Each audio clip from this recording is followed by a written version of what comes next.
3 2 1. سلام به همه دوستان، من علیما رضایی هستم. اینجا چنل بنده هست، البته به اسم منه، به کام شما هست. قراره یه سری تولید محتوای جذاب برای شما اینجا انجام بدیم. پخشش اینجاست، حمایت از شما. خیلی از من میپرسیدن تو این بازه زمانی که آقا چرا توی یوتیوب فعالیت نمی‌کنی؟ واقعیت فرصتش پیش نمیومد. تا اینکه توی کامبکی که می‌خواستم به این فضا بزنم، وقتی دست به قلم شدم دیدم خیلی این محتوای داره طولانی میشه و دیگه گنجایش این که بخوایم توی فضای اینستاگرام اینو پخشش بکنیم و منتشرش بکنیم و نداره. تصمیم گرفتیم که یه چنل داشته باشیم و این آیتم رو به صورت انحصاری چهارشنبه شب‌ها از همین چنل پخش بکنیم. پس لطفاً این بیلبیلکه رو کوک بکنید و بنده رو دنبال بکنید. حالا اسم آیتم چیه؟ اسم آیتم همونطور که از بک بنده مشخص است بادمجون هستش و بادمجون یه برنامه‌ایه که توش ما اخبار، چالش‌ها، ترندهای روز رو بررسی می‌کنیم. البته نگاهمون نگاه طنزه و اینکه مطمئن باشید اگر بخواید این تایمر رو بذارید از اینکه تایم و اینترنت خودتون رو صرف این برنامه کردید پشیمون نمیشید. توی بادمجون ما به هیچ عنوان انتقاد نسبت به عملکرد مقامات بالا نداریم. انتقاد نداریم. ما این نگفتین نداریم آقا. اون آقای کوشش ریش داشت.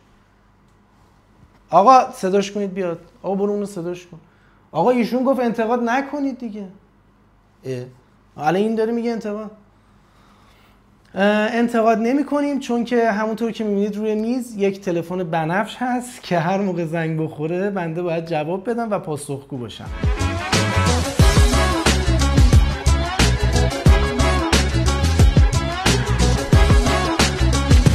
خب دوستان، اولین چیزی که میخوام راجع بهش صحبت بکنم، چون تقریبا توی یک هفته گذشته مخصوصا با گرم شدن هوا خیلی باهاش مواجه شدم، صنعت مد و مزون آقایون هستش توی ایران. یعنی یه جوری دارن اینا پیش میرن که چند وقت دیگه فکر کنم تبلیغاتشون رو باید بدن این سایت‌های مبتذل. سایت‌های مبتذل که مشکلی نداره گفتن. اوکی. چرا؟ چون که طرف لخت با یک شورت رکابی وارد تصویر میشه. بعد اونجا رگال چیده شده، لباساشو از اونجا برمی‌داره، شروع میکنه جلو دوربین تنش کردن.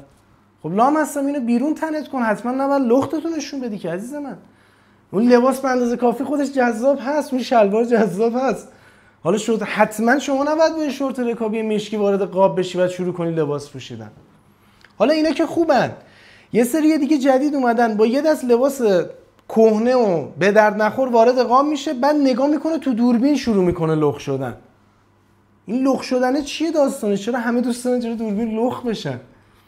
بعد از اون طرف لخت میشه، شروع میکنه لباسای خوب تنش کردن، اکثرا هم تیپاشون کژوال یا کلاسیکه. بعد رخ هم میگیره.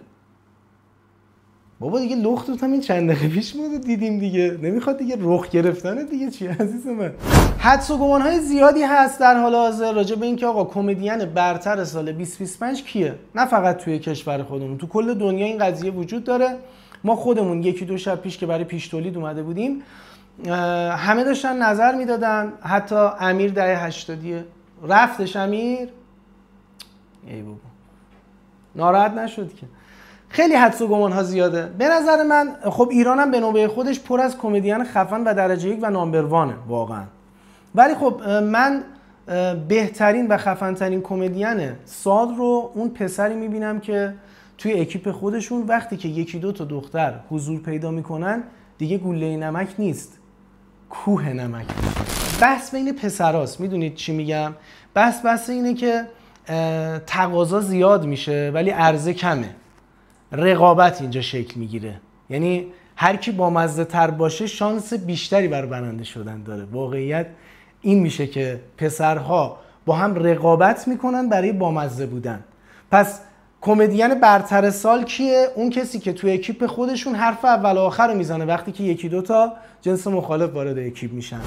عجیب ترین خبر این هفته خبر احداث دو تا وزارتخونه جدید بود. وزارت انرژی و وزارت آب و محیط زیست.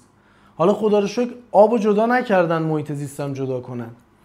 منتها سوالی که الان برای من وجود داره اینه که چه اتفاقی توی وزارتخونه ها میفته که توی سازمان ها نمیتونه بیفته؟ یا چه اتفاقی رو توی وزارتخونه ها میافتونن که توی سازمان ها نمیتونن بیافتونن؟ بابا انرژی که اصلا وجود نداره. انرژی تو ایران فقط تو این نوشابه‌های انرژیزاه که اگر باشه اونم، چون الان هایکوپیاش خیلی زیاد شده. آبم که اصلا نداریم. من خودمون امروز 3 ساعت آب خونه ما نبود، حالا برقو نمیگم. محیط زیستم که اصلا محیط زیست فقط یه حاله سبز رنگی بالای نقشه است، اونم برای شماله که سازنده‌ها ریختن دارن تار و مار میکنن. آب از 11 دیشب تا 11 صبح قطع بوده. فیلم بردار ما بنده خدا میگه از 11 دیشب تا 11 صبح آبشون قطع. کجا زندگی میکنه؟ بیا تو دلش هم پره. بیا تو به تریبون نیاز داری. بیا عزیزم. بس بیا اینجا رو ببین. شیشو بهش. رئیسه. حتما میخواد بگه 2 ساعت برق خونه ما رفته. جانم قربان سلام. یه لحظه گوشی. سریعتر اون کابلا رو بردارید ببرید بذارید سر جاش. شما هم خانم اون بسته رو بردار ببر سایت. بچهای فنی رو سریع راه بندازید. جانم دکتر باید خدمتتون عرض شم که ما داریم تمام تلاشمون رو میکنیم که بتونیم مشکل قطعی برق و انرژی رو در ایران عزیزمون مرتفع بکنیم. بله من خوبم. جان؟ ما؟ میگه میخواید وزارت خونه بشی؟ قربان این از درایت و لطف شماست نسبت به سازمان پرتلاش ما که یه همچین جایگاهی رو برای ما شما مستحق دیدید. واقعا من از شما کمال تشکر رو دارم. میگه فردا بیا حکمتو بهت بدم. چشم قربان فردا میام. حتما خدمتتون شرفیاب میشم. بزرگوارید. بیا اینجا. وزارت خونه شدیم حاجی. بخور. یه دقیقه صبر کن. خانم منشی کل وزارت خونه، میگم کل وزارت خونه ما از امروز وزارت خونه شدیم. کل وزارت خونه نهار مهمون منن به حساب اداره.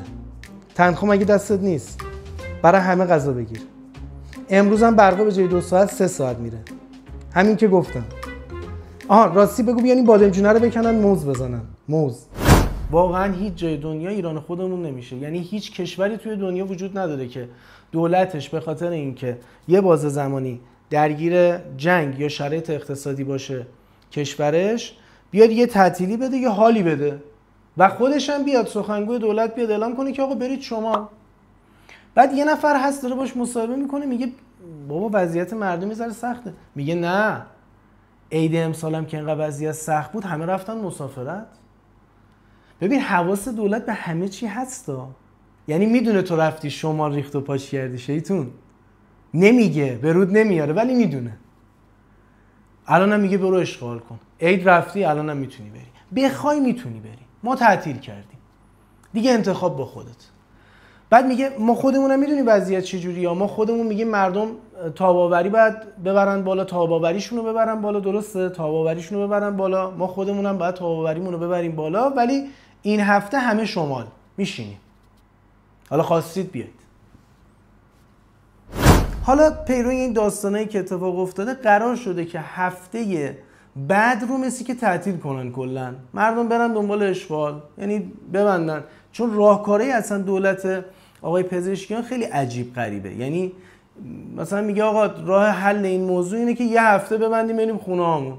ولی خب مسافرت لاکچریتون کنسل ها، چون باید برگردیم همه مثل دوره جنگ بریم روستامون و دهاتامون و اینجور چیزا. من یه ذره از این بخورم که فردا روز نگن این مصنوعی بوده رو میز بوده. این شربت آب لیموه، خیلی هم خوشمزه است. جاتون خالی. یه بوسش هم گرم. عذر میخوام. بعد از سرچ جمله جدول زمانبندی قطع برق، پرسرچ ترین جمله جدول زمانبندی قطع آب شد. خب طبیعی هم هست. مردم دوست دارن بدونن که آبشون کی قطع میشه. حق مسلمشون هم هست. حتی به نظر من این که شما بدونی آبت کی قطع میشه به مراتب مهمتر از اینه که بدونی برقت کی قطع میشه. چرا؟ چون آب خیلی کاربردی تره. مثال براتون میزنم. شما وقتی برق میره میتونی بری دستشویی، ولی وقتی آب میره هرگز. اصلا شما بدون برق میتونی بری سرویس، ولی وقتی که آب میره نمیتونی. یعنی میتونی بری نمیتونی بیای. اصلا بیای به کثافت میکشی همه جا. نکن این کارو. برای همین میخوان بدونن آقا، تنظیم کنن، بشینن سر فرصت با معده رودشون صحبت کنن که آقا این تایما آب نیست، سعی کن مراعات کنی خودت. آقا نمیتونم کاری برات بکنم، مخصوصا الان که تو تهران همه آپارتمانی هن و مشاهات هم برداشتن. یه زمانی باز یه سرویس تو حیاط بود، مشا بود، همه واحدا میتونستن ازش استفاده کنن، یه قفل کوچیک میزنن ولی کلیدش همه داشتن. اونم برداشتن، الان اونم برداشتن، یه جا پارکینگ در آوردن. بابا میذاشید اون باشه.